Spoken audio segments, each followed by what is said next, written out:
जब सुखदेव गोस्वामी परीक्षित महाराज को भागवत सुना रहे थे, उसी जब वो सुना रहे थे उसी में सुख गोस्वामी ने भी सुना था, उसी भागवत में जब बोली गई थी। फिर बाद में वापस से सुख गोस्वामी जी ने काफ़ी सारे ऋषि मुनि को सुनाया। तो जब वेदव्यास जी ने कंपाइल किया पूरा भागवत पुराण, तो उनके वार्तालाप जो हुआ था वो भी इसमें लिखा गया, क्योंकि काफ़ी सारे क्वेश्चन जो है सोनक ऋषि जी ने सूत गोस्वामी से पूछा जो हमारे लिए महत्वपूर्ण है। तो बहुत ही महत्वपूर्ण श्लोक है और इसके माध्यम से हमारे जीवन से जुड़ी ही बहुत महत्वपूर्ण पहलू है जो समझ सकते हैं हम लोग। तो इसमें सबसे पहले तो सुखदेव गोस्वामी जो है पहले से ही निवृत्ति मार्ग पे चल रहे थे। निवृत्ति मार्ग मतलब जो आत्म साक्षात्कार के लिए खोज में निकल जाता है, जो आत्मा के सुख के लिए कार्य करता है वो निवृत्ति मार्ग होता है। हम सभी लोग जो है वो निवृत्ति मार्ग पे नहीं है, हम लोग अपने शारीरिक सुख के लिए कार्य करते हैं, तो इसको कर्मी बोलते हैं। जैसे परपट में प्रपद बता रहे कर्मी। तो एक आत्म साक्षात्कार शब्द है जिसको अपन समझने का प्रयास करेंगे। और निवृत्ति मार्ग पर रहने से क्या होगा, वो अपने आप में प्रसन्न है। जो आदमी आत्म साक्षात्कार करता है उसको आनंद पाने के लिए किसी व्यक्ति और वस्तु की जरूरत नहीं पड़ती। आपने देखा होगा हम सभी को हमें जीना है अगर यहाँ पे या हमें आनंद पाना है तो कोई या तो व्यक्ति चाहिए या कोई वस्तु चाहिए। बिना व्यक्ति और बिना वस्तु से आप आनंद नहीं पा सकते। लेकिन जो निवृत्ति मार्ग पे होते हैं वो व्यक्ति अपने आप में प्रसन्न, वो भी समझने का प्रयास करेंगे कि अपने आप में प्रसन्न कैसे रहा जा सकता है। और फिर जब वो प्रसन्न थे, इतने आनंद में थे, तब उन्होंने ये बृहद साहित्य का अध्ययन करने का कष्ट क्यों उठाया। ये सोनक ऋषि का क्वेश्चन है सुख गोस्वामी से कि उनको क्या जरूरत पड़ी। तो बेसिकली सोनक ऋषि जो थे वो भी जानना चाह रहे थे और उनके माध्यम से हम कलयुग में जो हम लोग आए हैं इनको मालूम पड़े कि भागवत पुराण जो है उसका कितना महत्व है। इसलिए भागवत पुराण जब हम लोग अभी जब हम लोग स्टार्ट किए तो प्रेयर्स क्या था स्टार्टिंग में, नित्य भागवत सेवा। जो भागवत सुनना है ये एक सेवा है और भगवान की जो ये सेवा है बहुत ही महत्वपूर्ण और भगवान बहुत खुश होते हैं इसमें। जब भी आप देखिए हमारे भारतवर्ष में, भारत से बाहर तो भागवत कथा नहीं होती है, कोई भी नहीं तो जो हमारे यहाँ से जाते हैं वो करते हैं, लेकिन जो भागवत कथा का जो एक चलन है और वो हमारे देश में है। तो कथा तो सुनना चाहिए, बोलना चाहिए, भगवान की सेवा है, लेकिन कथा सुनने के बाद हमारे अंदर परिवर्तन आना चाहिए, ये भी बहुत महत्वपूर्ण चीज़ है। नहीं, किसी भी चीज़ को सुनने का अर्थ जब भी निकलेगा जब उसको सुन के आप अपने जीवन में परिवर्तन लेके आए, है ना, तभी उस सुनने का अर्थ है। अगर हम बोल रहे हैं भागवत सुनना चाहिए, भगवान की सेवा है, तो खाली सुनना प्रभु जी आपने कहा था सुनना चाहिए, सुन लिया, सेवा हो गई, अब तो आप कुछ मत कहिए, बट वो अधूरी सेवा हुई है, पूरी सेवा नहीं हुई है। जैसे कि मान लीजिए आप किसी स्कूल कक्षा में और यूनिवर्सिटी में आप पढ़ रहे हैं, कहीं क्लासेस में हैं, वहाँ पे टीचर पढ़ा रहा आपको, तो आपने पढ़ा और उसको याद नहीं रखा और उससे रिलेटेड क्वेश्चन नहीं किए, मतलब कोई थ्योरी समझाया आपको और उस थ्योरी के आधार पे आपने अगर प्रश्न को क्वेश्चन को सॉल्व नहीं किया तो आपको सुनना वो बेकार हो गया। तो उस जो एजुकेशन सिस्टम है वहाँ भी जो हम सुनते हैं या पढ़ते हैं उसका एक यूटिलाइजेशन हम देखते हैं जीवन में कि अगर गणित सीखा है तो गणित का हमारे जीवन में उपयोग है। आप जब भी बिजनेस कर सकते हैं जब आपको गणित घटाना जोड़ना आता है, नहीं तो आप नहीं कर पाएंगे। तो यूटिलिटी बहुत जरूरी है। सुनने के बाद खाली सुन के इधर सुना इधर से निकाल दिया उसका कोई उपयोग नहीं।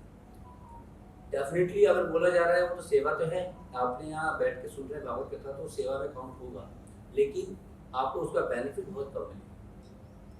तो क्योंकि हम लोग इतना समय एनर्जी लगा रहे हैं तो हम जितना ज़्यादा उसमें से उपयोगिता और उसका बेनिफिट उठा सकें वो हमें उठाना चाहिए एक बुद्धिमान व्यक्ति की तरह। तो परपट जो है तात्पर्य में बहुत अच्छा परपट बता रहे हैं कि सामान्य लोगों के लिए जीवन की चरम सिद्धि भौतिक कार्यकलापों को बंद करके आत्म साक्षात्कार के पथ पर स्थिर होने में है। जो सामान्य लोग हैं, आम जन लोग, हमारी बात हो रही है, हम सभी लोग अपने कार्यकलापों में लगे हुए हैं। हर आदमी का अपना एक दुनिया है, उसमें अपने उसके कार्य हैं, यहाँ से निकल के क्या करना है, किससे क्या बात करनी है, क्या कहाँ से पैसे कमाने हैं, सबका अपना अपना एक मार्ग है। तो क्या वो मार्ग जो है वो हमें आत्म साक्षात्कार या परम आनंद की ओर लेके जाएगा क्या? ये हमने कभी सोचा नहीं, क्योंकि हमारे पास एकदम से ऐसा है कि भाई जीना है, सर्वाइवल के लिए कुछ खाना पड़ेगा नहीं और खाने के लिए कमाना पड़ेगा, और आदमी इसी साइकिल में फंसी है। तो हम जो रियल जो मार्ग है उससे भटक गए। जो लोग इंद्र भोग में सुख पाते हैं, जो लोग इंद्र भोग में सुख पाते हैं या जो भौतिक शारीरिक कल्याण के कार्य में स्थिर है, वे कर्मी कहलाते हैं। तो कर्मी वर्ष यूज के वचन है। कर्मी मतलब जो कर्मिक एक्टिविटी करते हैं, मतलब कि जो शारीरिक सुख और अपने जो इंद्र सुख के लिए काम करते हैं, वो होता है कर्मी। वो भक्त नहीं होता है। एक होता है भक्त, एक होता है कर्मी, दो अलग चीजें। अगर आप अपने आप को बोलते हैं कि भक्त हूँ, तो आपको कर्मी वाले एक्टिविटी नहीं करनी है ना। अगर आप बोलते हैं मैं कर्मी हूँ, डेफिनेटली आप भक्त वाले कार्य नहीं करना। तो कर्मी मीन्स वो कार्य जो आपके इंद्रियों को सुख दे, मतलब जो आंखों को दे, आनंद दे, जो आपके कान को आनंद दे। इंद्र मतलब इन्हीं को बोलते हैं आँख, कान, नाक, मुंह, त्वचा, पांचों इंद्रियों को जो आनंद दे उसको बोलते हैं इंद्र सुख। और इंद्र सुख जो है वो क्या है? भौतिक आनंद है। तो थोड़ा सा आज जैसे आनंद की बात हुई है, तो आनंद को थोड़ा सा गहराई में समझा जाए तो क्या हम सबको आनंद की परिभाषा मालूम है क्या? क्योंकि आप देखें ऐसे हजारों तथा लाखों कर्मियों में से कोई एक कर्मी आत्म साक्षात्कार द्वारा आत्माराम बन पाता है। इस लाखों करोड़ों जब कर्मी होते हैं, उनमें से कोई एक निकल पाता है जो आत्म साक्षात्कार के लिए समय निकालता है और अपने जीवन को अलग दिशा देता है। और आत्मा का अर्थ है स्वयं, आत्मा का अर्थ है खुद को, खुद मैं शरीर नहीं, मैं खुद। तथा आराम का अर्थ है सुख। ये सभी जानते हैं आत्मा आराम, आत्मा आराम। आत्मा आराम को अगर स्प्लिट करेंगे, अगर तोड़ेंगे तो क्या होगा? आत्म प्लस आराम। जो आत्मा को आराम दे, जो आनंद दे, सुख दे, वो होता है आत्मा आराम। तो क्या हम आत्मा को आराम दे रहे हैं या शरीर को आनंद की सोच रहे हैं? ये दोनों में अंतर है। हम सभी लोग ये मान बैठे हैं कि हम जो है वो ये शरीर है, और जब शरीर मान के बैठे हैं आप, तो आप डेफिनेटली शरीर के सुख और शरीर के आराम की बात करेंगे। आप आत्मा के आराम की बात नहीं करेंगे, क्योंकि आपको मालूम नहीं कि मैं आराम, मैं तो आत्मा हूँ, मैं तो शरीर हूँ। तो अगर जब तक ये ज्ञान नहीं होता, क्योंकि भगवद गीता में भगवान कृष्ण जो है सबसे पहले यही बात बताते हैं अर्जुन को कि तुम शरीर नहीं हो, आत्मा हो। सारा ज्ञान तो बाद में कि ये कर्म योग है, ये ज्ञान योग है, ये भक्ति योग है, सब सेकेंडरी है। जब तक आपको बेसिक नॉलेज नहीं है आत्मा और शरीर की, तब तक आप ये सारे कैलकुलेशन समझ ही नहीं आए। क्योंकि हम लोग का जो पूरा कैलकुलेशन है, जो डायमेंशन है, जिसको वर्क कर रहा है हमारा माइंड सेट, वो सब इसी शरीर के कॉन्सेप्ट, वर्ल्डली कंसेप्ट में हम लोग जी रहे हैं। तो हमें ये क्लैरिटी बहुत जरूरी है। और जैसे ये क्लैरिटी आएगा तो हमें उस आनंद की परिभाषा भी समझ में आने लगेगी। जैसे मान लीजिए आपको अगर कोई, आप भूखे हैं अगर, और काफ़ी समय से कुछ खाया नहीं है, राइट, तो आपका आनंद का सोर्स क्या होगा? कुछ भोजन होगा। अगर कोई 5 घंटे से भूखा है, सुबह से कुछ नहीं खाया है, जैसे कि आप सभी लोगों ने शायद कल एकादशी व्रत किया होगा, और तो काफ़ी भूख जो है वो फील कर रहे हैं, राइट। तो जो अभी जो प्रसाद पाने का जो आनंद आएगा ना, वो आनंद कितना मज़ा देगा, राइट। तो अब वो जो मज़ा शब्द जो है वो हमारे पीड़ा पे है, हमने कितना पीड़ा उठाया है। जो लोग कल से खा रहे हैं, जिन्होंने व्रत नहीं किया, सुबह भी खा लिया, अब वापस खाने जाएंगे तो उनको कोई आनंद नहीं आएगा। लेकिन वही खाना, जो वही प्रसाद जब आप खाओगे तो आनंद आएगा। तो जो भौतिक संसार का जो कैलकुलेशन काम करता है आनंद के लिए, वो क्या करता है? जो व्यक्ति जितना दुख में गया है उतना ही सुख फील करेगा। मिलता कुछ नहीं, खाली फील होता है। मान लीजिए एक व्यक्ति 1 दिन से भूखा है, खाने का मजा थोड़ा ज़्यादा है। एक व्यक्ति 2 दिन से भूखा है तो खाने का मजा और भी ज़्यादा है। और कोई व्यक्ति 3 दिन से भूखा है तो खाने का मजा और भी ज़्यादा है। और कोई व्यक्ति जो है 2 घंटे से भूखा है, तो 2 घंटे से भूखा तो क्या होता है, मतलब खाया हुआ है, उस व्यक्ति को खाना दे दो, परोस दो 56 भोग, कहेगा भाई पेट भरा हुआ है, बिल्कुल भी मुझे नहीं खाना, और उसको देख के कोई आनंद भी नहीं आता, हमें उसे खाना है। लेकिन वही व्यक्ति जो 3 दिन से भूखा है, उस व्यक्ति को 56 भोग की बजाय अगर एक रोटी और अचार भी मिल जाएगा तो वो उसको बहुत इंजॉय करेगा। पता आपको, वो ऐसा इंजॉय करेगा कि 56 भोग में आप इंजॉय नहीं कर सकते। तो ये हमने देखा कि यहाँ जो वस्तु है, जिस वस्तु के पीछे भाग रहे हैं, वो आनंद की परिभाषा कहाँ से डिफाइन हो रही है कि आप कितने दुख में पहले थे। जो व्यक्ति जितना दुख में रहता है उतना ही बाउंस बैक सुख आता है। मतलब एक दिन से भूखा हो तो एक दिन जितना ही सुख मिलेगा आपको, 3 दिन से भूखे हो तो 3 दिन जितना जो गैप गया था उतना ही फिर रिवर्स बैक आएगा सुख का। तो अल्टीमेटली सुख नहीं है यहाँ, ये है कि कौन कितना दुख में है तो उतना ही जैसे ही सुख में आता है तो उसको फील आ जाता है कि इसमें आनंद हो रहा है, लेकिन ऐसा नहीं है। ये रिलेटिव है, रिलेटिव ट्रुथ है। मीन्स रिलेटिव ट्रुथ होता है जैसे कि कोई बात जो सत्य नहीं है लेकिन सत्य जैसे लग रही है। तो ये अगर जानकारी नहीं है इसकी तो हम लोग एक्चुअली माया द्वारा भ्रमित है और हमें लगता है कि मैं तो आनंद भोग रहा हूँ, प्रभु जी मैं मजे में जी रहा हूँ। आपको पता नहीं आप लोग तो क्या कीर्तन करते रहते हैं, हम लोग तो खूब सारे मजे, खूब सारे खाते पीते हैं, घूमते फिरते हैं। तो उस व्यक्ति को ये एहसास नहीं कि वो तो भ्रमित है और भ्रम में जी रहा है और उसको मालूम नहीं है कि भैया ये जो मैं समझ पा रहा हूँ वो तो एक छलावा है मेरे साथ जो बाद में दुख का बड़ा भयंकर कारण बनने वाला है। तो यहाँ पे जो आत्मा की बात की गई ना, आत्मा आराम, मतलब जो आत्मा को आराम दे वो होता है आत्माराम। उसको आत्मा से आनंद मिलती है, आत्मा को सुख मिलता है। आत्मा एक्चुअली आनंद मिलती नहीं, आत्मा ऑलरेडी सुख है। आत्मा जो बना हुआ है, जो खुद आप बने, हम सभी लोग, हम जब आत्मा की बात करते हैं ऐसा लगता है किसी और की बात हो रही है, लेकिन जब मैं आत्मा की बात करूँ इसका मतलब समझे कि ये एक्चुअली मेरी बात हो रही है। आत्मा जो बना हुआ है वो बना है सुख से, सच्चित और आनंद से बना हुआ है। तो उसको आनंद कहीं और से नहीं चाहिए एक्चुअली, वो आनंद उसके अंदर ऑलरेडी एग्जिस्ट करता है। मतलब कोई चीज़ किसी चीज़ से बनी हुई है तो वो चीज़ उसमें ऑलरेडी है। तो वैसे ही आत्मा जो है वो सत चित और आनंद से बना है। सत मतलब शाश्वत, मतलब एवर एग्जिस्टिंग, इटर्नल, जो कभी खत्म नहीं होता। करोड़ों वर्ष पहले भी थे, अभी भी हैं और आगे भी रहेंगे। हमारा कभी भी क्या है, विनाश नहीं हो सकता। मीन्स आत्मा कभी खत्म नहीं हो सकता, शाश्वत है वो।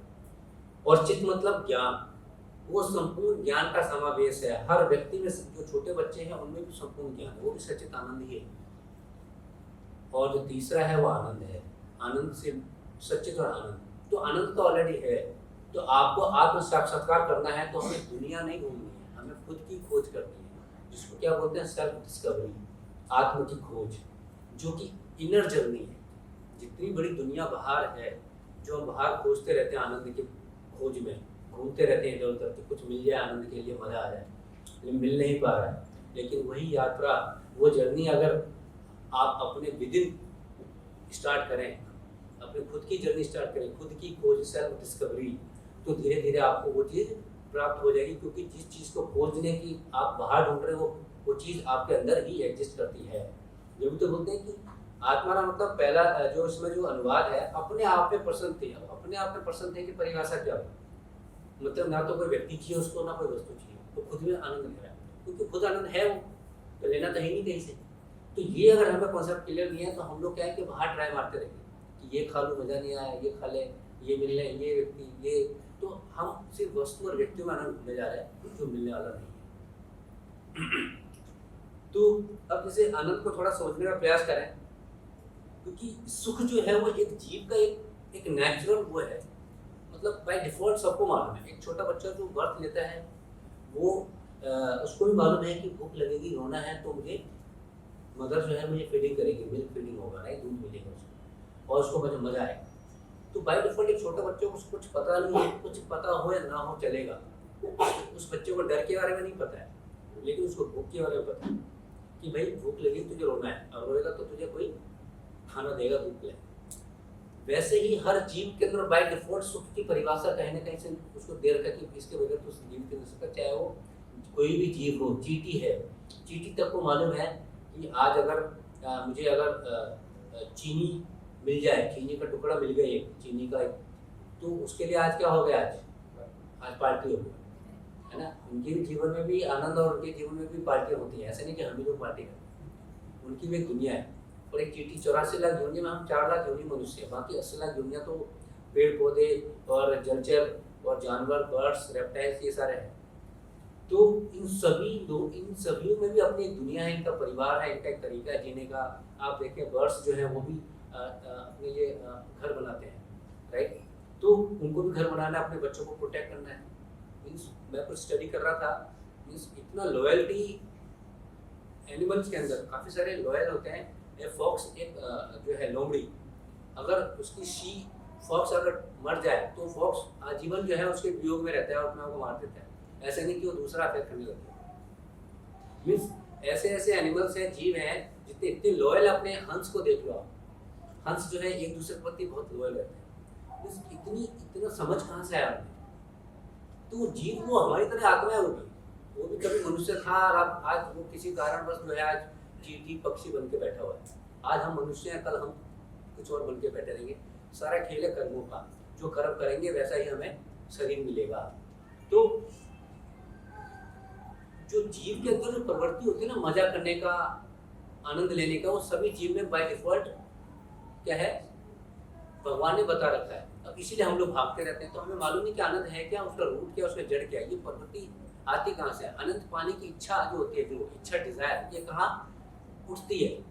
क्योंकि हमें मालूम नहीं कि इच्छा होती क्या है। अगर मैं आप में से किसी से पूछूं कि इच्छा क्या होती है, कोई बताना चाहेगा? इच्छा क्या होती है? क्योंकि इच्छा से ही आनंद की शुरुआत होती है। जब तक कोई चीज इच्छा ही नहीं होगी तो आनंद कहाँ से लेने की सोचोगे आप, है कि नहीं? तो इच्छा क्या है? मान लीजिए एक छोटी सी बात है, कोई ऐसी चीज जो आपको बड़ा ही अच्छा खाने की बात कर लेते हैं। अगर स्वीट्स है, कोई मिठाई है, रसमलाई है। अब रसमलाई आपने जीवन में कभी देखा ही नहीं है, ना कभी खाया है, कभी सुना ही नहीं उसके बारे में, तो कभी उस चीज के लिए इच्छा होगी क्या? तो ये तो बहुत क्लियर है कि इच्छा आने के लिए भी चीजें के बारे में पता होना बहुत जरूरी है। नहीं, अगर उस चीज के बारे में पता नहीं तो उसके बारे में माइंड को इच्छा ही, अंदर से फीलिंग ही नहीं आएगी कभी नहीं। आपने अगर जीवन भर, कोई ऐसा व्यक्ति है वो जीवन भर खाली मिठाई के नाम पे गुड़ खाया, मिठाई के नाम पे खाली गुड़ खाया उसने, उसके बाद उसको मालूम ही नहीं से बाहर की मिठाई होती है, तो उसके लिए तो जब भी मिठाई की बात आएगी तो गुड़ ही आएगा। हाँ, गुड़ कितना आनंद देती है, मजा देती है। लेकिन उस व्यक्ति को मालूम ही नहीं कि भाई गुड़ से भी कहीं गुना अच्छे ऐसे ऐसी मिठाइयाँ हैं जो कंपेयर ही नहीं कर सकते। और अगर उसको सडनली मालूम पड़ जाए कि यार एक मिठाई होती है जो कि रसमलाई टाइप की बड़ी बड़ी स्वादिष्ट होती है, और जब वो खा लेगा तो कहेगा अरे वाह, ये तो गुड़ तो कहीं नहीं आता इसमें। तो उसने क्या कर दिया, परिभाषा बदल दिया। कल तक जो गुड़ के लिए बोलता था गुड़ जैसी मिठाई, हाँ गुड़ तो बड़ा आनंद देती है, आज जैसे रसमलाई मिली तो उसने परिभाषा बदल दी कि गुड़ में आनंद नहीं है, रसमलाई में आनंद है। कोई ऐसे व्यक्ति जो मैं गुड़ और रसमलाई दूं तो कोई गुड़ खाए, रसमलाई छोड़ दे। हो सकता है कोई बीमारी तो बात अलग है, लेकिन हर कोई वही, क्योंकि माइंड को हमने प्रिपेयर किया हुआ है कि भाई गुड़ जो है वो सस्ता मिठाई है, तो कहीं भी मिल जाता है, रसमलाई ये आनंद देगा, मजा देगा। तो माइंड जो है वो आपने सेट कर रखा है, उसके अकॉर्डिंग आप जो है वो डिग्री इसलिए लेना है। 4 मिठाइयाँ होंगी, जब आप शादी पार्टी में जाते हैं तो वहाँ खूब सारी मिठाइयाँ होती हैं। और हमारी सब थोड़ी कमजोरी है कि हमारी लिमिट बहुत कम है। ऐसा नहीं कि सब कुछ खा लेंगे और स्वस्थ रहेंगे, खाने के बाद सब बीमार और पड़ जाएंगे। तो हम वही खाएंगे जो हमें लगता है यार लिमिट तो इतनी है, तो इनमें से जो खा सकता हूँ तो बेस्ट चूज करूँगा, नहीं। तो ये इतनी अंडरस्टैंडिंग कहाँ से आती है? जो आपकी जो इच्छा है, इच्छा जो रूट है, जो जड़ है, वो आपको डिफाइन करता है कि आपको मजा लेना है। और वो डिफाइन कैसे होता है? जब आप चीज़ें देखते हैं, सुनते हैं, उसके बारे में पता करते हैं। अगर कोई ऐसी चीज़, अभी भी ऐसी चीज़ है दुनिया में जो बहुत स्वादिष्ट होगी, हम लोगों ने नहीं खाया होगा, तो हमारे उसके प्रति हमारे अंदर कोई इच्छा जागृत नहीं होगी। और जब इच्छा जागृत नहीं होगी तो उसको पाने का जो आनंद लेने का जो है वो कभी आएगा नहीं हमारे अंदर। तो हमने देखा कि कैसे नॉलेज ना होने की वजह से जो हमने जिसको परिभाषा दे रखी थी मज़ा आएगा उसमें, लेकिन हमें मालूम पड़ता है कि नहीं, इसके बाहर भी कुछ और चीज़ें हैं, तो हमने क्या कर दिया, उस डेफिनेशन को शिफ्ट कर दिया। उसी प्रकार से जब तक आपको कंप्लीट नॉलेज नहीं है तब तक आप आनंद नहीं भोग सकते हैं। मीन्स किसी व्यक्ति को आनंद भोगना है, आनंद लेना है, मजा करना है, तो उसको बुद्धिमान होना बहुत जरूरी है। Only intelligent can enjoy happiness. Otherwise क्या होगा, मूर्ख आदमी जो है वो लाइक, आपने देखा है जो स्लम्स जो होते हैं, झुग्गी होते हैं, वो लोग इतनी गंदगी में रहते हैं, मतलब हम वहाँ पे अगर जाएँ तो ना करके निकलेंगे, और वो लोग नॉर्मल वहाँ रह रहे हैं, खा रहे हैं, पी रहे हैं, मतलब उनको कोई फील ही नहीं आता। उनको लगता है कि हमारी ज़िंदगी तो बहुत मस्त है, नहीं, खाने को मिल रहा है, पीने को मिल जाता है, शाम को खा पी लेते हैं, गप्पे मार लेते हैं, सो जाते हैं। लेकिन कोई जो उससे अपर लेवल जो लाइफ जी रहा है वो देखेगा, कहेगा ये लोग कितना दुखी है, कितना जिंदगी में रह रहे हैं, लेकिन वो फील नहीं कर पा रहे।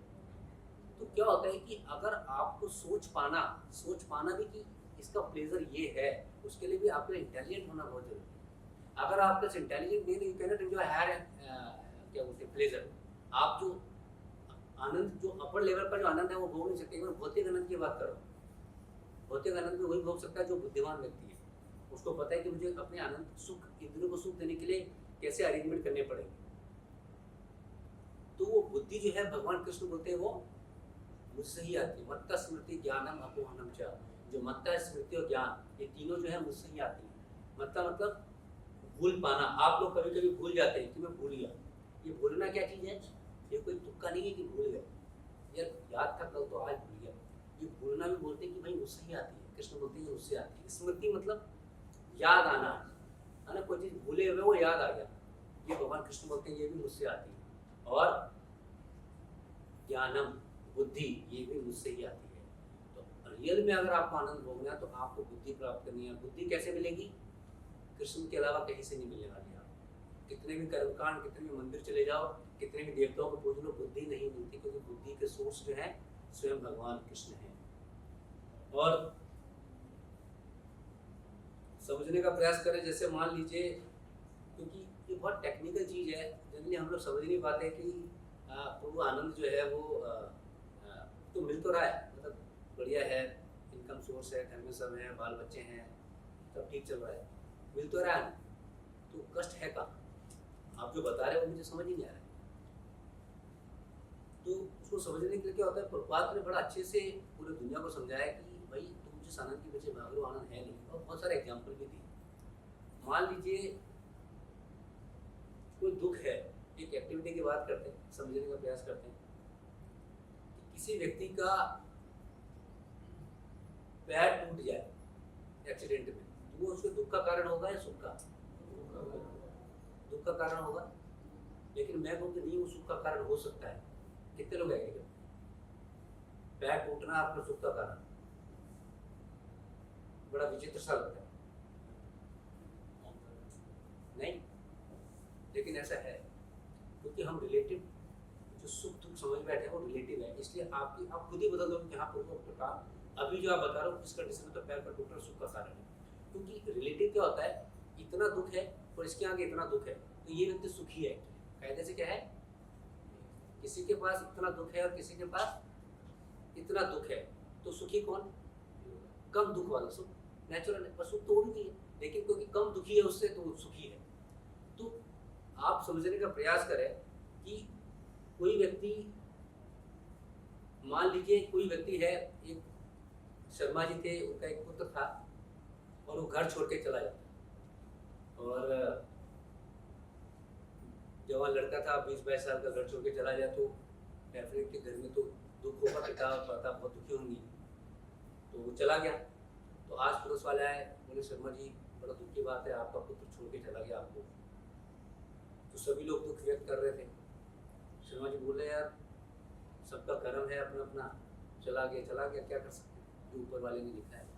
तो वो बहुत नॉर्मल थे, वो कोई ज़्यादा दुख और ज़्यादा सुख आनंद ऐसा कुछ नॉर्मल जो है वो बिहेव करते थे। थोड़े समय बाद क्या होता है, उनका पुत्र आ जाता है, और सभी लोग जो आस पड़ोस वाले जो है वो आते हैं, अरे शर्मा जी कितने आप भाग्यशाली हैं, आपका पुत्र जो है वो आ गया है, तो बहुत आनंद की बात है, खुशी की बात है, सब लोग खुश होते हैं। शर्मा जी आप नॉर्मल अभी भी न्यूट्रल रखेंगे, ठीक है पहले गया था अब आ गया। जब ऊपर वाले ने बनाया, क्योंकि उनका भगवान के प्रति उनका जो आस्था विश्वास जो है वो अच्छा था, क्योंकि सब सुख दुख के दाता तो वही हैं, तो क्यों हम इन सब चीज़ों से अपने माइंड को डिस्टर्ब करें। और इसी तरह से सब लोग चले जाते हैं। फिर थोड़े समय बाद क्या होता है कि उस बच्चे का एक्सीडेंट के अंदर जो है वो उसका पूरा का पूरा डैमेज हो जाता है, वो व्हील चेयर पर है, मतलब वो अब खड़ा नहीं हो सकता। ये भी बड़ी दुख की बात है, बच्चा छोड़ के जाना दुख की बात है, लेकिन बच्चा ऐसा एक्सीडेंट हो जाए कि वो जिंदगी भर अपने पैर पर खड़ा ही नहीं हो पाए, ये और बड़ी दुख की बात है। तो अब फिर सभी लोग आ जाते हैं, आस पड़ोस वाले कि अरे कितनी दुख की बात है, बच्चा इसी उम्र में ऐसे हालत होगी, ज़िंदगी कैसे निकलेगी, अभी तो इसकी उम्र ही क्या हुई है। तो सब लोग रोते हैं और बड़ा दुख व्यक्त करते हैं। शर्मा जी बोलते हैं भगवान की बात, मतलब वो उनका भगवान के प्रति इतनी आस्था है कि वो ठीक है, मतलब अगर दिया तो इसके पीछे कुछ होगा और कोई कारण होगा। और यही होते होते फिर थोड़े समय बाद क्या होता है कि वॉर स्टार्ट हो जाता है, मतलब युद्ध स्टार्ट हो जाता है। और युद्ध में क्या होता है, जब आर्मी के जब खत्म होने लग जाते हैं, जब सोल्जर होते हैं ना, सैनिक, जब वो मरने लग जाते हैं, तो जो सिविलियंस जो होते हैं, जो यंग होते हैं 18, 20, 30, 35-40 साल तक के जो होते उनको लेके जाते हैं युद्ध करने के, तो जाना ही पड़ेगा। ये कंडीशन हम लोगों ने देखी नहीं है, लेकिन ऐसा होता है। और जितने भी घर में आएंगे, आर्मी से पूरा आएगा घर में, कोई भी उनके पास पूरी लिस्ट होती है, किसी घर में कौन सा कितनी एज का कौन है, बोलेंगे कि आपके 2 है, इसकी एज इतनी, ये हमारे साथ युद्ध के लिए जाए। और वो मतलब युद्ध में जाना मतलब वापस आने के चांस 1% भी नहीं है, मरेगा ही, लेकिन जाना पड़ेगा एक बार तो। और बूढ़े, स्त्री, बच्चे इनको छोड़ दिया जाता है, और जो यंग होते हैं उनको ले लिया जाए। तो सभी घर से जिनके भी पुत्र थे बढ़िया 20-25 साल के, सबको चलो चलो युद्ध के लिए, चलो ट्रक घर के ले जा रहे थे। जब शर्मा जी के घर में आए कि आपका बेटा है, उसको बोलिए जल्दी आए, हमारे साथ युद्ध हो गया है, और इस तरह से वो बेटा उसका व्हीलचेयर पे लेके आते हैं, कह रहे तो व्हीलचेयर पे, तो नहीं ये नहीं जा पाएगा, तो व्हीलचेयर पे, तो वो लेके चले आते हैं, उसको छोड़ के बाकी सबको लेके चले जाते हैं। तो वापस से सभी लोग जो है, पुलिस वाले जो है वो आते हैं, और सभी रो रहे होते हैं, हमारा पुत्र चला गया, वो मर जाएगा, आप कितने भाग्यशाली, आपका पुत्र आपके पास है। तो अभी जो कल जो लोग रो रहे थे कि शर्मा जी आपके पुत्र का तो जीवन खराब हो गया, और ये बेचारा इतना दुख की बात है, जीवन भर चल नहीं पाएगा, और आज वही लोग क्या बोल रहे हैं कि आप कितने भाग्यशाली, आपका पुत्र आपके साथ तो है, हमारा पुत्र तो गया। तो अब उसका जो डैमेज होना, हैंडीकैप होना भी सुख का कारण बन रहा है उन लोगों के। तो हमारे जीवन में यही एक रिलेटिविटी है जो हम समझ नहीं पाते हैं। तो कम दुख वाला व्यक्ति सुखी दिखता है, लेकिन वो सुखी वो भी नहीं है, वो भी है दुखी के कैटेगरी में, क्योंकि वो कम दुखी है, इससे सुखी लग रहा है। क्योंकि हम दुखी और दुख को कंपेयर कर रहे हैं, कभी सुख वाला दुनिया देखा ही नहीं है। सुख की दुनिया सिर्फ और सिर्फ भगवान के धाम में ही है, यहाँ नहीं है। ये वही वाली बात हो गई कि कोई जेल में सभी कैदी हैं, और वो कहते हैं वो कैदी कितना सुखी है, क्योंकि उसका रूम जो है थोड़ा अच्छा है। अब है तो जेल में ही ना, तो जेल में कितने भी रूम अच्छा कर लो, जेल में बैठे रहते सुखी कैसे फील कर सकते नहीं। तो हमें समझना पड़ेगा कि हम सभी व्यक्ति जो है जेल में हैं, कैद हैं, दुखी वाली अवस्था में, और हम यहाँ पे सुख की खोज कर रहे हैं, और जो हमें उसके बारे में और पता और नहीं है। तो कम से कम क्लियरिटी होना जरूरी है। अगर आपको ये रिलेटिविटी नहीं मालूम है, तो आप जीवन भर भ्रम में जी रहे हैं, और कोई मूर्ख बना रहा है माया आपको, और हम इस मूर्ख बनते बनते एक दिन यहाँ से शरीर त्याग के आगे निकल जाए, और आगे फिर क्या जर्नी होने वाली उसका पता नहीं। तो इस तरीके से क्या है, कोई भी चीज जो घटना घटती है वो जरूरी नहीं है कि वो दुख का कारण हो सकता है। थोड़े समय बाद उसको लगे कि यार ये इसलिए हुआ था। तो भगवान अगर आपको अगर कोई दुख दे रहा है या कुछ सजा दे रहा है, तो समझो भाई कुछ उसके पीछे कोई रीजन है, वो सजा मिलेगा, आगे कुछ लफड़ा होने था बड़ा, अब उसमें हमारा जो है समस्या समाधान कर देंगे। तो भगवान अगर कुछ भी दे रहा है, मतलब आपके जीवन में कुछ भी आता है, उसको हैप्पीली एक्सेप्ट करें। एक जो भक्त होता है, जो आत्मसाक्षात्कार व्यक्ति होता है ना, वो इन सब चीज़ों को बहुत नॉर्मल लेता है कि मेरे घर में किसी की मृत्यु हो गई, मेरा व्यापार खत्म हो गया, या फिर क्या बोलते हैं मेरे साथ झगड़ा हो गया, मेरा सब बर्बाद हो गया, लुट गया, ये सोचता ठीक है, मैं आया क्या लेके था, तो वो फिर वापस से ग्रो करता है। तो जो व्यक्ति इस अवस्था में है, आत्मा राम उन्हीं को बोला जाता है, क्योंकि वो समझ चुका है कि भौतिक जो एक्सटर्नल चीज़ें हैं वो आपको सुख और दुख नहीं दे सकती, दुख भी नहीं दे सकती। वो तो दुख भी हम मान बैठे कि दुख है, दुख भी आप मान बैठे हो कि ये दुख है, दुख वो नहीं है। तो हमें अगर इसकी अगर जैसे यहाँ लिखा, प्रत्येक व्यक्ति उच्चतम सुख खोज में लगा रहता है। लगे तो हम सभी हैं, लेकिन मिला है क्या? किसी को मिला है क्या? नहीं मिला है। और वो मिलने हम कहाँ, इसी प्राप्त यहाँ बैठे हुए कि प्रभु जी बाहर तो नहीं मिला, अब यही मिल जाए क्या पता, आपके यहाँ मिल जाए। हम लोग इसी खोज में लगे हैं, लेकिन अभी खोज जो है वो मिल नहीं पा रहे। तो यहाँ क्या आपको मिल जाए, क्योंकि प्रभु जी लोग खूब बोलते हैं यहाँ आनंद है आनंद है, तो यही ढूंढ लेते हैं नहीं। लेकिन सबसे पहला खोजने से पहले, किसी भी चीज़ को खोजने से पहले उस चीज़ के बारे में जानकारी इकट्ठा करें। नहीं मैं किसी को बोलूँगा आप क्या ढूंढ रहे हैं, मैं ऐसी चीज़ ढूंढ रहा हूँ जो मुझे पता नहीं क्या ढूंढ, तो आप कभी ढूंढ पाएंगे क्या? तो आप ढूंढने से पहले, क्योंकि हर व्यक्ति ढूंढ तो रहा है, लेकिन ढूंढ रहा है क्या ये पता नहीं, तो पहले ढूंढने वाली जो क्रिया है उसको रोकें, और खोज जो है, जो आनंद है उसकी जानकारी इकट्ठा करें कि जो आनंद है वो क्या है, वो कहाँ प्राप्त होगी, उसकी परिभाषा क्या है, उसके टाइप है क्या, वो प्रकार कितने प्रकार के होता है, वो कहाँ प्राप्त होता है, वो दिखता कैसे है, उसको फील कैसे किया जाता है, ये सारी जानकारी इकट्ठा करें शास्त्र के माध्यम से। गूगल पर करें, गूगल पे बहुत सारी चीज़ें मिलेंगी।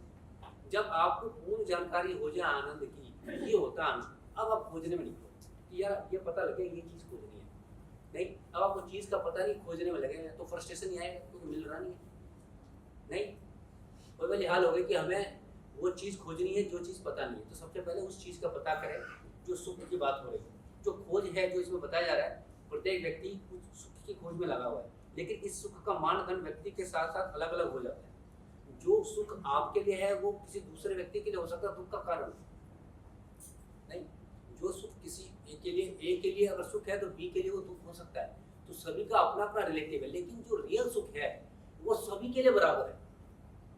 तो जहां पे लगे कि यार ये जो सुख मेरे लिए और इसके लिए सुख नहीं है, इसका तो सुख है ही नहीं, वहां पे आप कहीं भी आइडेंटिफाई करना हो, पहचान करनी हो, तो ये सुख जो मुझे मिल रहा है ये कौन सा वाला सुख है, तो समझ जाने कि ये सुख सब पे अप्लाई करें तो सब लोग एंजॉय करेंगे क्या?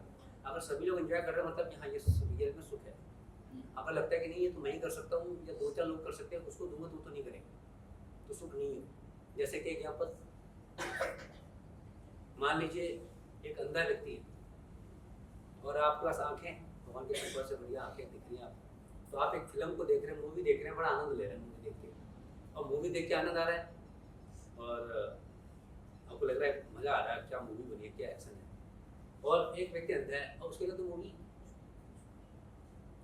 कितनी भी अच्छी उसको तो बेकार ही है, तो इसका तो ये मूवी में आनंद तो नहीं है, ये क्लियर है। ऐसा आनंद जो अंधे को भी मजा दे देगा वो आनंद होगा। तो एब्सोल्यूट जो आनंद है वो आनंद वो है कि हर व्यक्ति पर लागू होता है, इवन मनुष्य पे नहीं, हर जीव पे लागू होता है। अब जीव की बात करें तो एक चींटी के लिए फिल्म का कोई लेना देना है, चींटी को फिल्म से कोई मतलब नहीं। एक कुत्ते को अगर बोले कि तू फिल्म देख ले मेरे साथ, अगर आप ले भी जाओगे बहुत प्रेम है कुत्ते के साथ, थिएटर ले भी गए तो क्या मूवी देखेगा बैठ के? लेकिन आप उसमें बड़ा आनंद ले रहे हो, क्या मजा आ गया आपको यार, पूरा मेंटल रसा मिल गया। लेकिन वो कुत्ते के लिए कोई फर्क नहीं पड़ता, मूवी चले या कुछ भी चले, तो तो उसी प्रकार से ऐसा आनंद जो हर जीव को दे वो है असली आनंद। पहला सिम्टम आनंद जो कभी खत्म ना हो, मतलब आज जिस चीज में मिला है ना वो अगले दिन उससे ज्यादा मिले। सबसे बड़ी समस्या क्या है, जो हमें आनंद मिल रहा है आज खाने का, अभी मैंने खाने की बात करी रसमलाई, 1-2 तक तो बड़ा मजा आएगा, पहला पीस में सबसे ज्यादा मजा आएगा, दूसरा पीस जब खाएंगे तो थोड़ा कम मजा आएगा, तीसरे में और कम, चौथे में 5 में जाते जाते अरे हटा इसको यार उल्टी हो जाएगी है। मतलब अब आप देखो जो जिसमें मजा आ रहा था वह मजा आ गया, उसी को 5 में खाते खाते आपका मजा उस सजा में बदल गया। कोई जबरदस्ती खिलाए चल मुंह खोल तेरे को खिलाता रहो, तो आपके लिए कितना पेनफुल हो जाएगा, कितना दर्दनाक हो जाएगा। लेकिन एक नजर से देखे यार तेरे को रसमलाई तो खिला रहा है यार, तो उसमें सजा क्या मिल रही है, तो मजा आना चाहिए नहीं, तो क्योंकि हमें पता है उसमें आनंद था ही नहीं, वो तो पहले में आनंद था, दूसरे में कम था, तीसरे में और कम हो गया, तो 5 में जाते तो देखने में पसंद नहीं है। तो कोई भी चीज ऐसी जो मिलते वक्त बहुत ज्यादा मिल रहा है और अगले दिन जाके कम हो गया और कम हो गया, इसका मतलब आनंद नहीं। असली आनंद आज जितना है कल उसमें और ज्यादा है, परसों और ज्यादा है, और पहला जब खाया तो मजा आया, दूसरा खाया तो और मजा आया, तीसरा खाया तो और मजा आया। अगर ऐसी कोई चीज है तो उसको पहले ले लेना, तो हमें खोजनी पड़ेगी कि ऐसी चीज क्या है, मतलब आज पहला खाते मजा, दूसरा खाते और मजा नहीं। तो ये परिभाषा अगर जब तक आप माइंड को नहीं समझाएंगे, जब तक आप खोज जो कर रहे हैं वो गलत दिशा में कर रहे हैं, पूरी एनर्जी है वेस्ट होगी, राइट।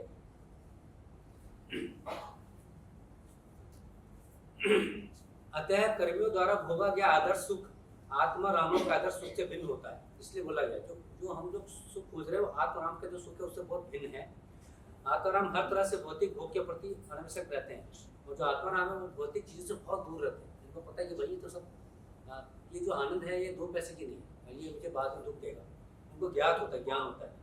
सिर्फ सुखदेव गोस्वामी ने यह अवस्था पहले से प्राप्त कर ली थी, तो भी उन्होंने इस भागवत ग्रंथ का अध्ययन करने का सुखाया। तो जो भागवत पुराण है वो उन्होंने पढ़ा, क्योंकि अब वो ऑलरेडी आनंद में थे, लेकिन अब ये और आनंद दे रही है। जैसे मैंने कहा ना कि कोई आनंद वाला व्यक्ति कहाँ जाएगा, और आनंद में जाएगा। अब मुझे आनंद मिल ही रहा है, आप बोलोगे यार तू अरे तक आनंद देता हो, कितना ऑलरेडी आनंद मिल रहा है, तू बता और आनंद देगा तो बता, इसके ऊपर वाला आनंद देगा तो मैं आऊँ। तो आत्माराम सुखदेव गोस्वामी जो आनंद में ऑलरेडी जी रहे थे, लेकिन जब भागवत पुराण सुना पढ़ा उनको लगा तो और आनंद दे रहा है यार, तो 1000 गुना आनंद दे रहा है, तो इसमें लगे। तो आनंद जो है रियल में क्या है, बढ़ना चाहिए हमेशा से, घटना नहीं चाहिए। कोई भी ऐसा जो सुख जो घट रहा है समझो उसको आज के दिन छोड़ दो आप, जो सुख बढ़ रहा है धीरे धीरे उसको पकड़े रखो, वही एक शाश्वत आनंद है। तो यहाँ पे जो भागवत ग्रंथ अध्ययन में एक लाइन है कि इतना प्रसन्न होने के बावजूद उन्होंने ये भागवत पुराण जैसा अध्ययन कठिन, इतना टफ है ना, समझना पड़ता, लेकिन बोल रहे ये तो आनंद का सागर है, उनको और आनंद मिला इसलिए उन्होंने ये किया। अतः इसका अर्थ है कि श्रीमद् भागवत उन आत्मारामों के लिए भी क्या है, सदा। स्नातकोत्तर अध्ययन का विषय है, मतलब पोस्ट ग्रेजुएट एजुकेशन है उन लोगों के लिए जो आत्माराम अवस्था में बैठे हैं। ये चीज़ जो अध्ययन कर रहे हैं हम लोग, ये एक्चुअली में पोस्ट ग्रेजुएशन स्टडी है उन आत्माओं के लिए जो कि आत्म साक्षात्कार हो चुके हैं। तो आप समझ सकते हैं कितना महत्वपूर्ण है भागवत कथा। जिन्होंने समस्त वैदिक ज्ञान का अध्ययन कर लिया हो उसके लिए भी ये पोस्ट ग्रेजुएट एजुकेशन है। तो आप जो सुन रहे हैं ये कोई ऑर्डिनरी या कोई ऐसी चीज़ नहीं है और आनंद की खोज में है। तो आप सभी से अनुरोध है कि आप आज से कोई भी चीज़ अगर जिसमें लग रहा है यार मज़ा आ गया, तो थोड़ा सोचिए कि जो मैंने बोला वो सही में आया क्या, नहीं, या अगर वो बार बार दिया जाए तो मैं मज़ा लेता रहूँगा क्या। अगर नहीं लेता रहूँगा, लग रहा नहीं ले पाऊँगा, तो आप उसको बोले भैया ये मज़ा नहीं है, मूड बना जा रहा है, वहाँ से हाथ जोड़ दें। तो अगर ये स्टेप लेते हैं अपने जीवन में तो भागवत कथा सुनने का सही मायने में क्या है, आपने यूटिलिटी उसका यूटिलाइज किया, उसका बेनिफिट उठाया। अगर आप इन चीज़ों को अपने जीवन में अपना नहीं रहे हैं, इम्प्लीमेंट नहीं कर पा रहे हैं, तो भागवत कथा का जो एक्चुअल मीनिंग है वो नहीं होगी। इसीलिए आज प्रभुपाद जो है साप्ताहिक भागवत को मना करते हैं। क्यों? क्योंकि लोग खाली सुन के घर जाते हैं, फिर करते हुए जो अपना कर रहे हैं। सुन के करना हुआ है जो इसमें बताया गया है, तब भागवत सुनने का फल और वास्तविक सेवा माना जाएगा। हरे कृष्ण। कोई डाउट, कोई क्वेश्चन?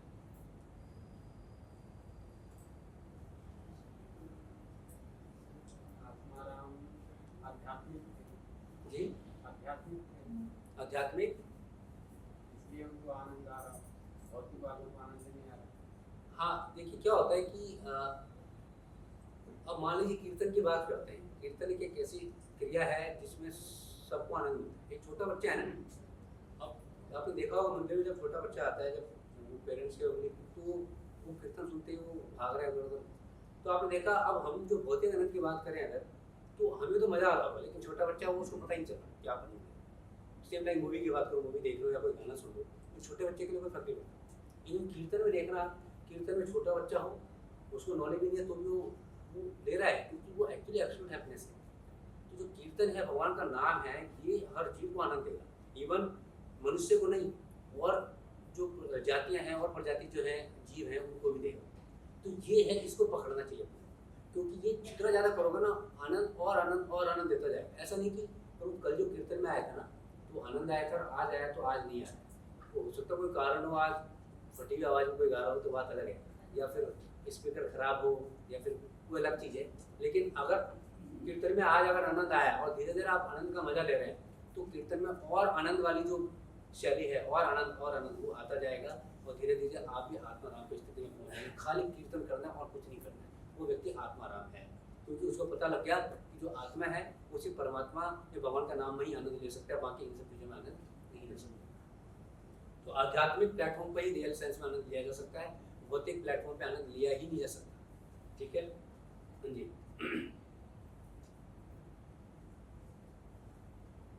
इसका मतलब भौतिक चीजों से अलग तो नहीं होना, चलता तो रहेगा ना जीवन। जैसे भाई खाने में आनंद नहीं है तो खाना छोड़ ही दो, भागवती पढ़ो, ऐसा तो नहीं।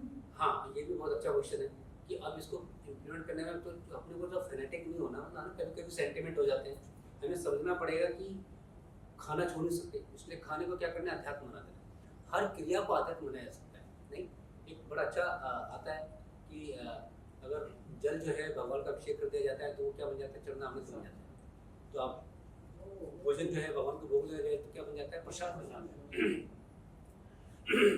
तो आप 24 घंटे में जो जो कार्य करते हैं उस सभी कार्य को आप अध्यात्म बना सकते हैं, छोड़ा कुछ नहीं जा सकता। डिवोटी भी डांस करते हैं, बाहर के लोग भी डांस करते हैं। डांस करना हमारा प्रवृत्ति है कि डांस इंजॉय, मतलब डांस का कौन सी अवस्था होती है, जो व्यक्ति बहुत जो थोड़ा बहुत खुश हो डांस करना करेगा। मतलब आपको मान लो 500 रुपये का लाभ होता है तो डांस करोगे क्या, नहीं करोगे। लेकिन आपको 5 करोड़ का लाभ हो जाए तो एक्चुअली डांस करोगे। आप घर में कूद रहे हो, भाई 5 करोड़ का लाभ होता है, तो डांस वाली अवस्था वो होती है जब आनंद की जो हाई डिग्री होती है ना, जब उस अवस्था में जाते हो डांस करते हो। तो भौतिक दुनिया में ये चीज़ होती है, आध्यात्मिक में डांस हो रहा है। यहाँ भी खूब खा रहे वैरायटी, हर भी खाते लोग पार्टी करते हैं, यहाँ भी इतनी सारी वैरायटी लेते हैं, हमको भोग लगा देते हैं। अब ऐसी एक्टिविटी बताओ जो नहीं कर सकते। हर कार्य जो है भगवान की सेवा में लगाया जा सकता है। कथा सुनो आप, बाहर लोग जो है पार्टी करते हैं, हम यहाँ फेस्टिवल करते हैं, हर महीने 1-2 फेस्टिवल आ जाते हैं। नहीं, कीर्तन कर रहे हैं, डांस कर रहे हैं, फीस्टिंग हो रही है, प्रसाद बांट रहे हैं, इंजॉय कर रहे हैं। तो ऐसा कोई एक्टिविटी है नहीं जो हम लोग इंजॉय नहीं कर पा रहे हैं और बाहर वाले खूब कर रहे हैं, ऐसा तो है नहीं। तो आप हर कार्य को अध्यात्म से कनेक्ट करें। वो कैसे कर सकते हो? भक्त जो जिससे भी जुड़े हैं आप उनसे सीखें कि कैसे अपन जो मैं ये एक्टिविटी कर रहा हूँ या मेरा जॉब है, मेरी नौकरी है, इसको अध्यात्म कैसे बनाया जाए। ये बड़ा समझ नहीं आता लोग। तो हर कार्य को अध्यात्म बनाया जा सकता है। रात को सोना तक भी अध्यात्म बन सकता है। अगर आप इस सोच के सोने के लिए सुबह जल्दी उठना है मंगला के लिए, तो सोना भी आपका अध्यात्म है। अगर आप सो रहे हैं आराम से, लेट सो रहे हैं और सुबह अरे आराम से उठेगी, कौन क्या है 8 बजे उठेगी, तो सोना आपका कर्मी हो गया, मतलब वो कर्मी एक्टिविटी हो गई। अगर भक्ति एक्टिविटी करनी है तो रात को सोना है कि मुझे सुबह जल्दी उठना है, ये सोच के सोना है कि सुबह जल्दी उठना है भगवान की मंगला आरती के। तो जब सोने तक को, जब नींद को भी अध्यात्म बनाया जा सकता है, तो जागने वाली क्रिया को तो वैसे ही बनाया जा सकता है। नहीं, बस हमें पता हो कि कैसे बने। नहीं पता है तो भक्त से पूछें, डिवोटी से पूछें। तो आप हर कार्य को भगवान से जोड़ देंगे तो सारे कार्य जो है वही करना है जो कर रहे हैं। बस थोड़ा सा डफटेल करना, मतलब कृष्ण से जोड़, बस सिर्फ वो मिसलिंक हो गया उसको लिंक कर देना। कार्य सारे वही करने। ऐसे नहीं घर छोड़ के प्रभु जी मैं तो आ गया आपके कहने पे, आप मंदिर ही आ गए, मैं तो आता ना बच्चों को, मुझे कुछ चाहिए नहीं, अब तो करना क्या है, मैं बोलूँ भाई करना क्या मतलब, तो मैं आता रहा बन गया, अब तो मुझे कुछ चाहिए नहीं, तो अब मुझे क्या करना चाहिए। मतलब एक्चुअली आपने आत्माराम की परिभाषा समझी। अब सुखदेव गोस्वामी अगर आत्माराम है तो वो पूरी दुनिया छोड़ के थोड़े चले गए। वो बैठे कि यार ये तो बड़ी, मतलब जब वो जन्म हुआ सुखदेव गोस्वामी का, उनका जन्म भी बड़ा यूनिक रहा है, और जन्म लेते भागने लगे। तो उनको रोका गया भाई थोड़ा और ज्ञान दे, ये सब तो जो उनको भागवतम पुराण सुनाया गया, भागवत के बारे में बताया, किन्होंने बताया? वेद व्यास जी ने। तो उनको लगा यार मैं तो सोच रहा था ये आनंद था, लेकिन ये तो और भी आनंद है। तो उनको लगा यही बताऊंगा सब, इसको बोलने में जो आनंद आ रहा है ये तो परम आनंद है। तो उन्होंने भागवत कथा बोली। तो आपको इसमें और खोज करनी है कि मुझे आनंद तो मिल रहा है, पर मुझे अब मुझे और बताओ कि और आनंद कहाँ मिलेगा, और आनंद कहाँ मिलेगा। तो इसी गतिविधि, इसी रास्ते पे और आगे जाना है, हमें रुक नहीं जाना। जनरली क्या होता है, हम सभी लोग कृष्ण कॉन्शियस में जुड़ते हैं मंदिर से, और थोड़ा सोदामाला, थोड़ा सा प्रसाद भोग लगाना और कुछ थोड़ा नॉलेज ले लिया, हमें लगता है बस ठीक है प्रभु जी भक्ति है चल रही है। लेकिन सही मायने में चल रही है क्या? हम रुक से गए, हम रुक के शुरू के 2 साल 3 साल तो ठीक खिंचता है, क्योंकि सब कुछ नया नया होता है, फेस्टिवल्स। अब वो 2-4 साल बाद सब रिपीट हो रहा है, सेम चीज़ हो रहा है, तो कोई वो मज़ा नहीं आता। तो सेम चीज़ ठीक है चल रहा है, अपनी भक्ति कर रहे हैं, लेकिन हमारा एक्चुअल में ग्रो नहीं हो रहा, क्योंकि हम अब बहुत सारी चीज़ें नहीं जान पा रहे हैं, क्योंकि हमने अपने आप को रोक दिया कि मैं सारी चीज़ समझ चुका हूँ। तो आपको भागवत में इतना सारा नॉलेज, इतना इन्फॉर्मेशन एकत्रित करना है जो आप आनंद से परम आनंद की ओर जा सकें। जो परम आनंद है वही एक जीव का अंतिम लक्ष्य है। परम आनंद जो कभी खत्म ना हो, परम आनंद, अल्टीमेट और इटर्नल हैप्पीनेस, राइट। हरे कृष्ण। एनीवन? ग्रंथराज श्रीमद् भागवतम की, जगत गुरु श्रील प्रभुपाद की, निताय गौर प्रेमानंद।